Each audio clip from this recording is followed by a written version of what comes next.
সবচেয়ে ভয়ঙ্কর 4টা হাদিস। প্লিজ ভিডিওটি উপরে ধাক্কা দেবেন না। ভিডিওটি শেয়ার করে দিন। আপনার একটি মাত্র শেয়ারের কারণে অসংখ্য মানুষ জানতে পারবে হাদিস 4টি সম্পর্কে এবং নিজেকে শুধরে নিতে পারবে।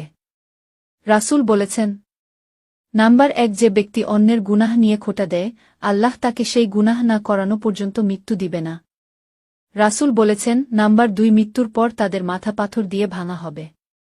যারা ফজরের নামাজ না পড়েই ঘুমিয়েছিল এবং যারা কুরআন গ্রহণ করে তা ছেড়ে দিয়েছে। আল্লাহ তাআলা বলেন, নাম্বার 3, তুমি ওই দিনকে ভয় করো যেদিন তোমার মুখে তালা লাগিয়ে দেয়া হবে আর তোমার হাত পা তোমার কৃতকর্মের সাক্ষী দিবে। একবার চিন্তা করুন তো কি হবে সেদিন। আল্লাহ তাআলা বলেন, নাম্বার 4, আমি ইচ্ছে করলেই সবাইকে হেদায়েত দান করতে পারতাম, কিন্তু আমার এই কথা অবশ্যই সত্য যে আমি মানুষ এবং জিন দ্বারা জাহান্নাম পূর্ণ করব।